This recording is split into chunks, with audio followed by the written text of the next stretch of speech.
Welcome back, everyone. For today's video, we are going to be looking at the press conference after game number 5 between Ding and Gukesh ended in a draw in the World Championship. Let's get right to it. Let's see what the players have to say about the action. Let's go. Instead of bishop h5, did you consider bishop h5? Sounds off again. You had significant advantage. What prompted you to actually play the move bishop to c6?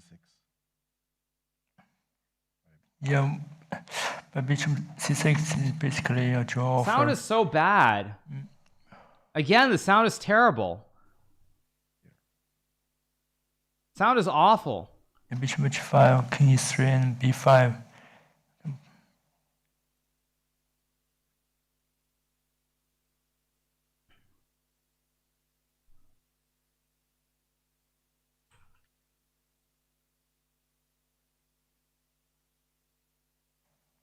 I mean, the game continued. I thought his queen rook activity can compensation. By the way, I'm gonna give a little bit of a hot take. I'm gonna give a hot take here. I'm just gonna give a hot take. I'm gonna be honest, I don't like Maurice's attitude here. He's basically acting like, what are you doing, not playing on. I actually, in this case, and this sort of proves the point for all the people who think I'm just being a hater in general, like, I think that Ding, he didn't think he was much better here. He thought it was just very equal or a draw. So I don't actually like Maurice's attitude here. Firstly, he's being like, what are you doing? It's just, you're much better. What are you doing? I mean, this should be a draw no matter what. Like, I don't actually like the vibe of the start. I just don't like the vibe, to be honest. I can protect it. Yeah. But I mean, it's not winning. I mean, the way Maurice is making it sound is like, why didn't you play on? You're much better. Like, you're winning. Now, it's very, very different. It's very different. Like, yes, Black is better, but this is not a position that you're probably going to win. Like, I would say there's probably 85% chance it's a draw here, if I'm being honest. So I don't know if I love it. When you play bishop a6, it was the intent to, or bishop c6 was the intent to make a draw at this point.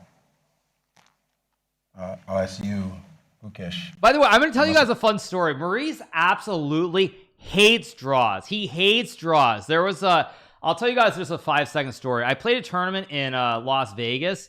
It was a millionaire tournament in 2015 that I played. In the last round, I had the black pieces against Luke McShannon, and Maurice was the organizer. And basically, we ended up with this bishop e3, knight g4, bishop c1, knight f6, knight orf draw. And after the game ended a draw, Maurice was absolutely furious, and he basically wanted to forfeit both of us for making a draw. He didn't, of course, because that would have been illegal, but he wanted to forfeit both of us. He was so angry about a draw where the game wasn't played out. So it's kind of funny thinking about this this too. It's pretty funny thinking about how he just seems like he's disgusted it was a draw. Let's keep going. I've seen bishop h5. What was your feeling about the position at this point?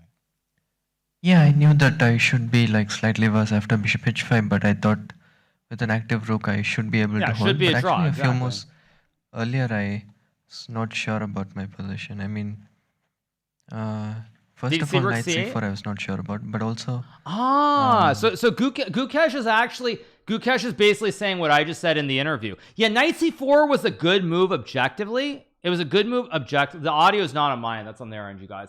Knight c4 objectively is a good move, but it creates a very very fortressy like setup. I think knight a4 is what should have been played, and I think Gukesh is about to say the same thing. But also I don't know why opponent did not play bishop e6 after knight c4 take rook e4. Bishop e6 and rook c8. Bishop e6, rook d4, rook c8. I was very worried about this position. Rook c8, exactly. After bishop c6, I was already quite relieved, and after bishop f3 and bishop c6, that was just a draw for us. So, yeah. So now stepping back one step to this position, why didn't you play bishop e6 here instead of going for the bishop c6 idea?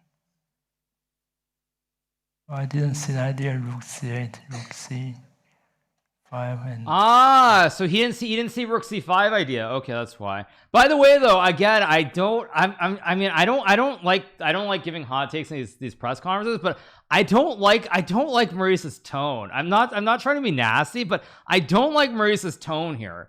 I don't like his tone. I'm not trying to start some drama, but I don't know, it's kind of annoying me a little bit. and then move the king to the king side, like some kind of building pawn structure. I didn't realize it's big advantage for me. Did you come into the game with the mindset that a draw with black would be a good idea? No, I just try to play my best, but somehow I settle for the draw. Before we go back a little bit more to this moment, rook e5 was the recommended move here. Did you realize how much trouble you were in after you took and he put a knight on d3? Yeah, I mean, once I saw knight d3, I realized I just blundered. You blundered Blundered d4. with d5. I didn't know how bad it was really, but yeah, of course I should have played rook e5. I mean, it would have been a draw anyways, but yeah, d5, knight d3, I kind of just hallucinated here. Like, I mean, knight d3 I saw, but somehow I underestimated that he can, like, after take b3, he has rook c8, and I just have trouble. Yeah, I love the comments. So it says, bro expected the players to be a 3600 fish. Exactly, yeah. And okay, my position is almost collapsing. So,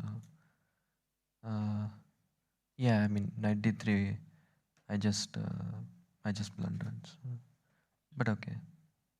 What was your feeling in the moment? I mean, were you a panic at this time when you saw that knight d3 was so strong, or did you manage to keep your cool?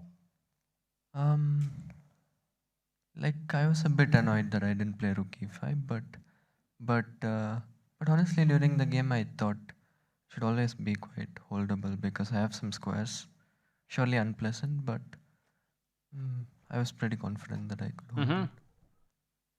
The strength of knight d3, did it occur to you when he didn't play rook e5 that suddenly you had a fantastic position, that everything had turned around? Yeah, here I briefly considered rook e5, but he played d3 e5 very quickly. Actually, so here maybe he should play knight e5 and I take. Oh, he take with the pawn knight d3 and take rook to e3. Maybe the game should. It's just a draw though. Yeah, No, I mean, but you guys, the microphones are messed up. The mics are messed up. I mean, it's not on me. The mics are just messed up. Maybe knight d1 is the move. Knight a4, he has rook b4. No, the mics are just bad. I mean, there's nothing. There's what to do. I was considering this variation, so I'm very surprised to see g5 on the board. So again, the strength of knight d3 was it clear to you that you were suddenly much better, or did you feel that it was still pretty much an equal position? This was my idea after knight b6, because instead of knight d, if I play this, I'm not sure if it's good or not, because by the way, Maurice is trying to get an answer to a question. He's not getting it here. He had many ideas, for example, knight f3 and g5.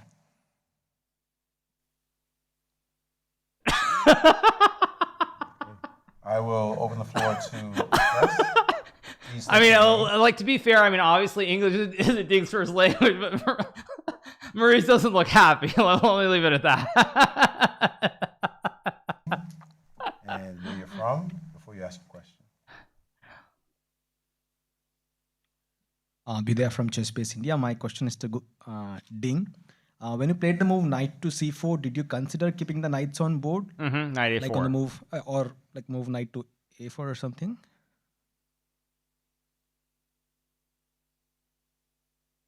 Huh?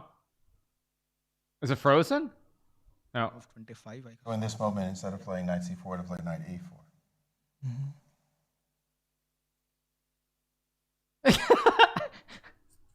I thought here maybe some d4, but he can play c4. If I go here, he rook b1. He didn't consider. He considered. Okay, he considered. No, it's not frozen. It's not frozen, you guys. F2. No. The engine likes bishop f2 in this position. A little bit trickier.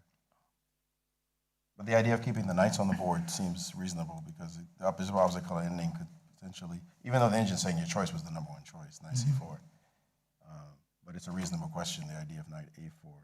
Did you ever consider it as as better, or you rejected it eventually? With knight a4, what if he just play king f2? What's the threat? Yeah, but now you go b5 or something. b5, and then rook b1 f6, something like that. Oh, this actually might be. Is this good? Take 6, rook b7, d2. Oh no, d2, rook d7. No, bishop a4, king e3. Now taking Rook d8. But actually, they shouldn't be using the engine here. They shouldn't be using the engine. I mean, like they shouldn't be using the engine here. seems knight c4 was simpler way to go. More solid. Next question. Hello, this is a question for Ding Liren, Michael Rahal from FIDE Media. So, Ding Liren, I was quite surprised to see that you spent nearly 40 minutes to go for h6 and then knight to h5. And I was trying to think what other moves or variations you were considering in that huge amount of time for those two moves. Could you show us on the board what other things you were thinking of?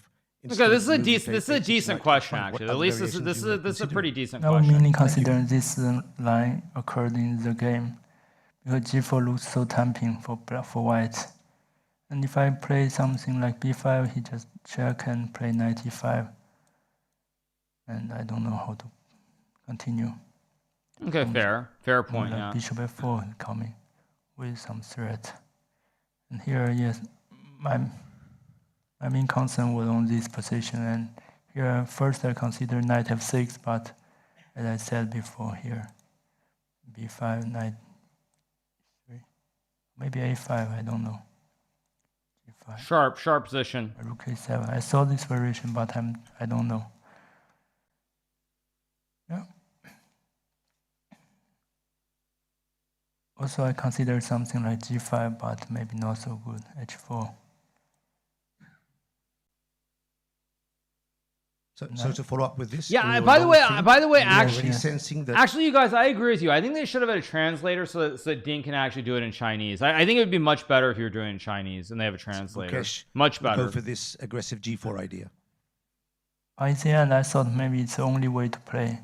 After I play this, I realized I have knight b6. Yeah, but he can also play maybe knight f1, play solid. Probably g5. Yeah.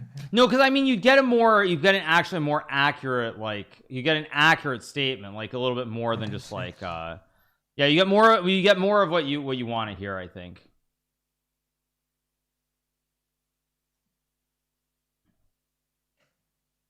This is Charlize asking on behalf of your fans on FIDE social media channels. And this is to Gukesh.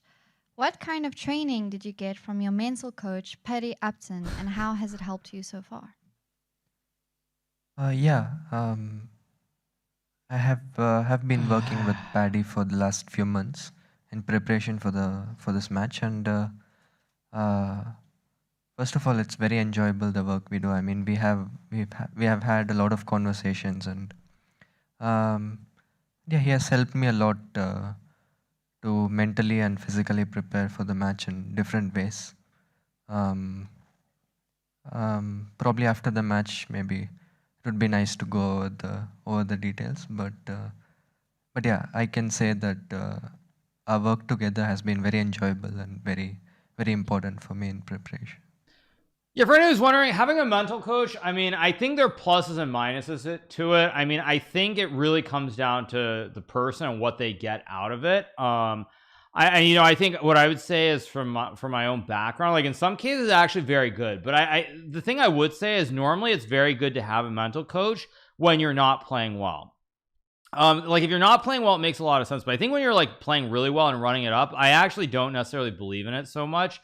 Just because like from my own experience, like when I actually did like talk to like a sports psychologist, it was very useful. That's when I was like down in the dumps when things were not going well, and definitely helped quite a bit. It was right before I ran it up to number 2 in the world in 2015. But in general, I think it really, like, I don't know if I believe that it has a huge or matters all that much unless you're like doing badly or you have like an issue with a specific player. But I mean, I don't think it's like that big of a deal. I don't think it makes or breaks things. Let's put it that way. This is Mike Klein with chess.com, and I have a question for Grandmaster Gukesh. Of course, you lost with e4, but then you won with d4, and you went back to e4 today. I'm curious, since we're 5 games into the match, Has there been any time in the match where you've wanted to play something and Grandmaster Gajewski wanted to play something else, and you had to sort of, one of you had to convince the other one? I mean, this is such a horrible question. There's no way you're going to get a correct answer to this because you don't give away your strategy. Like this question, I mean, I don't even know how Gukesh is going to answer this because, like, you're not going to answer this. Like, during the match, there's no way in a million years you'll be like, oh, yeah, he wanted me to play something else, and I decided to play E4. Like, there's no shot. No shot at all. You guys both been in lockstep with what openings you're looking to play. I think it depends on the game and our moods. And obviously, when we take a decision, it's together with my thinking and my team's thinking. So yeah, pretty generic sometimes vanilla we're answer. on the same page, sometimes we're not. Yeah. But it's the only way you can answer it. We just very vanilla answer. It's good. Yeah, we just try to make the best decision, and I guess the main goal is for me to be happy with the decision. And can you comment specifically about today's game? I think it may have only been the second time in the history of the World Championship we've seen an exchange French, so not many of us were expecting that. But can you comment about today's decision? Was it your decision? Was it his decision? Did you agree about it? I mean, obviously it was, in the end we all agreed with this. But it's a cool fact that it's only the second time exchange has been played. Which was the first time? Don't want to misspeak. Okay. I'll get excoriated for that, but we'll look it up for you. Sure. Yeah. Yeah, I mean, it's just a good opening, which is also quite topical these days. So, yeah, I guess I was, prep-wise, happy. I mean, I guess he was playing on the board from early on, and we just got a game. But yeah, it did not. I guess it did not pose too many problems for him this time. Thank you. Ian Rogers, Shark Magazine 64. Question really for Mr. Gukesh, but both players can answer if they want. How satisfied are you with the progress of the match so far? Decent question.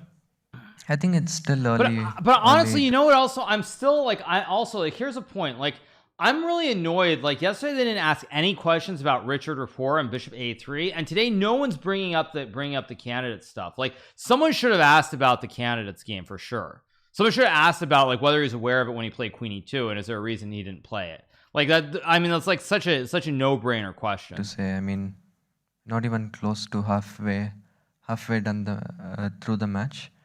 Considering I was trailing this match after the first game, it's nice to be here. But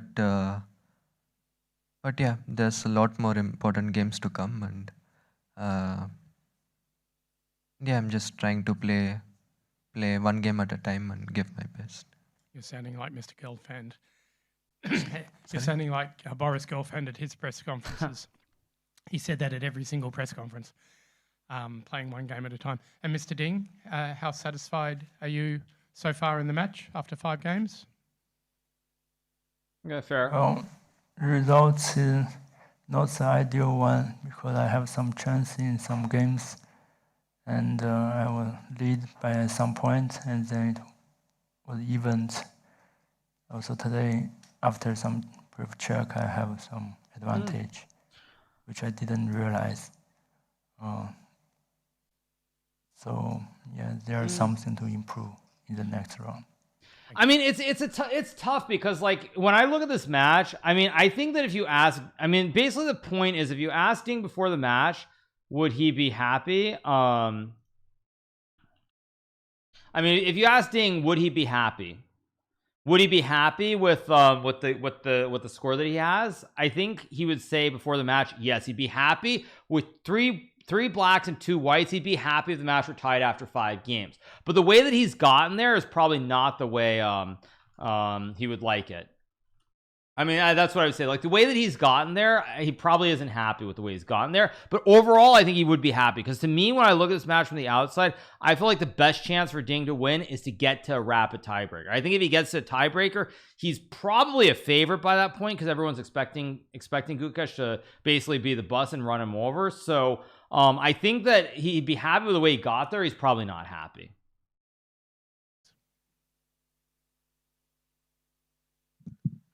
Hi, Abhinav from US Chess. Gukesh, you've played G4 in 3 white games, all of your white games, funnily enough, this match. But there was another option, a more classical or positional option with knight f1, trying to reroute to e3 and targeting the weak d5 backward pawn. Was this ever crossing your line of thought, or did you want to go for the most critical, concrete line with g4 for the 3rd time? Yeah, it's cool that this was, I mean, 3rd game in a row I'm playing g4. But this knight f1, I mean, obviously it's the move it was one of the moves I considered, but I thought g4 was the critical one. I mean, knight f1, I was mainly worried about g5, bishop g3. Takes knight f6, bishop knight g3, yeah. H, knight f6, knight yes, e3, and g3, bishop knight e6. f6, and he gets bishop e6, and it's like extremely solid position with black. I mean, I have the f5 square, but his bishop on e6 is quite solid, and some b5, b4 might happen. So I didn't think this was enough to press. That's why I went for g4, but probably it was also not as good as I expected it to be. Quick follow-up. In the other 2 instances, you played g4 in the opening, but here you chose it as a critical line. The question is really more about the opening. What was, a little bit, without giving it away, the rationale behind the exchange French, something a little bit more tame than your critical and uncompromising style? I think it's just a good opening. I mean, obviously we are preparing for the game, and I play some opening only if I think it's good, yeah, and if it's good enough for a game. So yeah, this time it did not work so great, but I don't think it was the opening's fault. My question is to Gukesh. Did you expect Ding to play the French defense, and were you happy with the position after you played the No French answer on the variation? French part for sure. Yeah, I mean, Ding played French already in the first game, so yeah, it's obviously one of the things that we expected. And the exchange French, I was prepared till he played King E7. I'm sure I saw King E7, but I couldn't remember the details. And in general, the position was kind of what we expected will happen on the board. So I was happy with that, but probably I didn't have any serious chances anywhere. I'm Maybe surprised I could no have one's. improved I'm early on, but- again though. I'm but- really surprised. Why is nobody asking about? Why is nobody asked about Queen E2 instead of like why you didn't play Castle and Bishop G5? Like, I mean, like these questions are so like, I don't know. Like the questions are not it, and they're not hitting the mark for me. They really aren't. Like yesterday, nobody asked about Richard Rapport. Like, okay, I mean, maybe you only had to be, you maybe had to be watching my stream to be aware of the game or something. But someone should have asked about Richie's game with Bishop A3 or what I said about it. Because like it was very obviously a rich idea, but this one, like, to not ask about Bishop G5, I mean Castle and Bishop G5 or Castle H3 Bishop G5 is just very weird. I'm not saying you get a good answer, but it's just surprising that no one's asking whether Queen E2 is his prep. Like that's what I'm surprised by. But yeah, I think I think maybe I kind of overestimated my position in the opening. A quick follow-up of chess question. We have seen a lot of times you've closed your eyes when you're playing the game. So is it possible to reveal? Are you calculating or like thinking at that point, or just trying to keep a clear head? I guess it's just normal. I usually do this. Like I close my eyes quite often during games. Also, And sometimes it's just that I'll wait it's for the end of the easier answer. to calculate with your eyes closed. Maybe at some point I'm also like, I'm sitting there in this room. There's nothing else to see, so I'm just closing my eyes. But yeah, mostly I'm just thinking about the position. I'm also going to say something to you guys. Like, I mean, this is the other thing that, you know, what really pains me about this is like, these press conferences are doing absolutely nothing to make someone who is not like a hardcore chess fan actually want to get into chess. Like, and it's not just today, it's in general. Like these questions are like, if you actually care about getting more sponsor, generating more interest, like this is not how you do it. It's just so boring, so vanilla, so plain. And like, I get the game wasn't exciting, but like these questions are just not it. And that's just great. Mods, unbelievable. I had to do that myself. Yeah, what I was gonna say is just so unbelievable to see how bland it is. So bland. And like if I'm a casual fan, like there's no way I'm gonna want to watch this. Like there's nothing about it. Like if I watch sports and I hear Josh Allen give an interview or Patrick Mahomes or whatever, like there's no oomph to this. There's no oomph. There's nothing to it. And I mean, I don't blame the players. I blame the media for not actually asking like good questions. It's just so vanilla. I'm Gu Xiaobing from organization. I have a few questions for Ding Liren. First of all, 请你谈一下今天的对局以及对手今天在法兰西防御中选择异地的变化有没有出乎你的意料？ My name is Gu Xiaobing. I have a few questions for Mr. Ding Liren. My first question is, were you surprised by the choice of the exchange French from Mr. Gukesh? 从这比赛用时来看，我也是对这个交换法兰西有一定准备的。对，但是他马币第二这步棋出乎了我的意料，然后临场我就需要去思考。我觉得我走的还不错，一直下的还不错，直到就最后时刻，可以继续，比如说走向1-6，但是在把王从王翼出来，这个计划我没有想到。King's Mandarin is not bad. 在后翼有很大的这个 mother tongue. 这盘棋也是下了。This is mother tongue, you guys. That was a very long answer, by the way, so I'll do my best.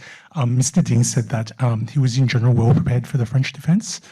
He was a bit surprised, I think, by knight b d2, and so he started thinking sometime after that. He felt he played quite well in the first half of the game. He did feel that maybe after rook e4, bishop e6, and then the king comes to the king side, and perhaps black has some chances to press there, so perhaps he missed some small opportunities there towards the end. So he felt it was half a good game by him, and the other half probably could have slightly improved somewhere. But see, this is exactly the point. Isn't this the point? Like, see, when you hear this answer, like this is a good answer. Like, it's a good, solid answer when he speaks in Mandarin, it gets translated to English. Like, that's a good, solid answer. Like, that's like what you want to hear. Like, they should just have a translator there for him the whole time. So that, no, like, because that's a very good, solid answer. Like that at least is reasonable. 第二个问题就是来到新加坡也有一段时间了，对新加坡的印象怎么样？有没有在圣淘沙里面转一转？谢谢。So the question was, Mr. Ding, you've been in Sentosa in Singapore for quite some time now. What's your general impression of Singapore, and have you had the chance to tour around Sentosa Island so far? 对，我不仅在圣淘沙待着，还中间一开始还出去踢了场球，所以对新加坡整个城市的面貌也有一点了解。这里还是挺繁华的，然后挺先进的。圣淘沙是一个挺舒服的一个度假的区域，但接下去我还是更多的关心接下来的比赛吧。So I also had an opportunity early on to even have a game of soccer before the match started, which I really enjoyed. Obviously, Singapore is very modernized, prosperous, and a very modern city. So I've had a good stay, but I'm going to focus my attention further on in this match on the games.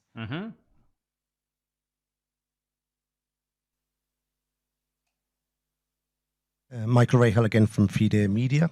So we have quite a few very interesting questions on our Twitter feed. I've selected one. I would like to ask both players, aside from chess, which sports person do you admire the most, aside from chess? Mr. Gukesh. Wang Hao, of course, right? It's got to be Wang Hao. When I was younger, it was Indian cricketer MS Dhoni. Now it's Novak Djokovic. I think both are great athletes. Who, and, Noel? I Oh, really admire a lot of did, things. I guess he said Novak. That's not like he said Noel Djokovic. Okay, It's he hard said. to I guess he say said the Novak. word I heard admire. Noel for some reason. Before, I like the player. When I watch NBA a lot, I like Lamar Odom. And then What? I like Federico Chiesa. Wait, what?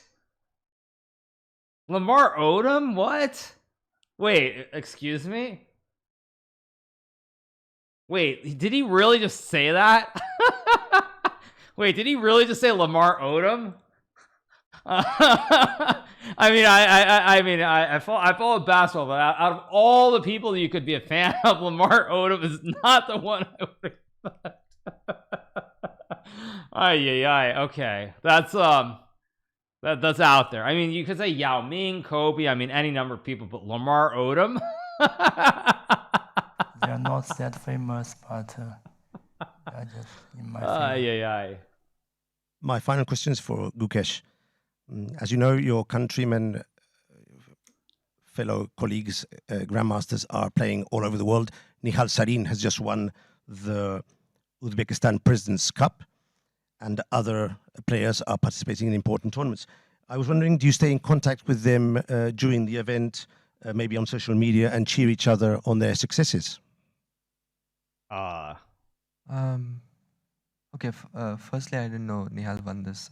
I mean, during this match, if you're not, I'm just gonna say this, during this match, if you're not working with a player, you're not talking to anyone except the people who are on your team. Like you're not talking to anyone except the people who are on your team. Like literally, you're so zoned in, you're only talking to people you're working with. So yeah, I'm not. Of course, he wouldn't know he wouldn't even know that Nihal won. Yeah. Congrats to him.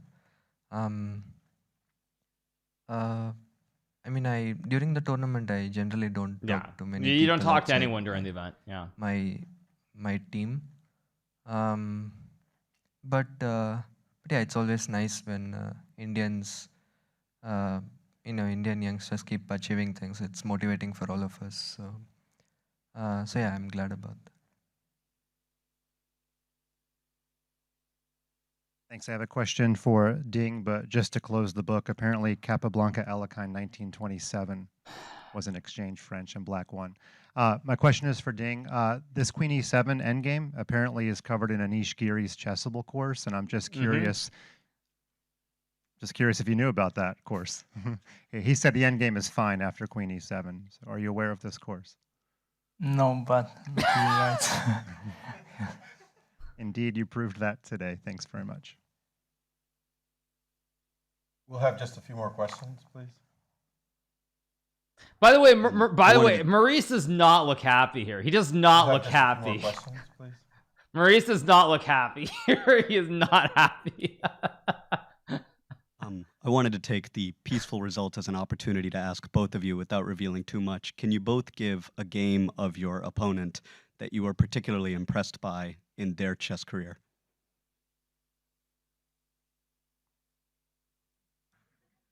I remember, I think in 2019 or something, Baijin Shading was. Yes. Okay. Fair. Probably, yes. This was a great game. His best game, which as a kid I really enjoyed. Yeah. Agreed.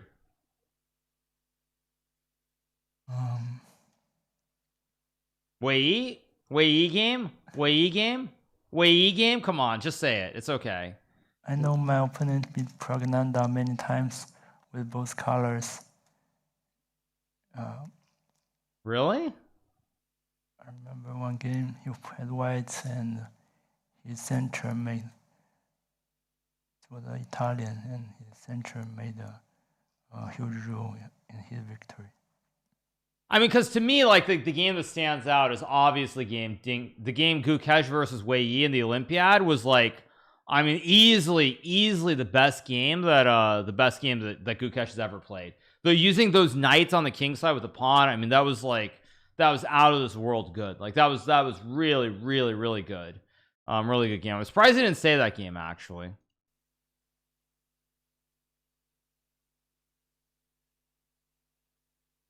Any more questions? All right, well, that concludes our press conference for today. We will be back again tomorrow for Game 6 at 5 p.m. local time. Good night, everyone. Maurice. Okay, all right, you guys. Well, at any rate, that was the press conference from after game number 5 was played. This match was a draw between Ding and Gukesh. So I hope you guys did enjoy that. If you're not already subscribed to the channel, make sure that you smash that subscribe button below, and we'll be back with more great content in the near future. So I hope you guys enjoy it. Have a great rest of your day. See you guys. Bye.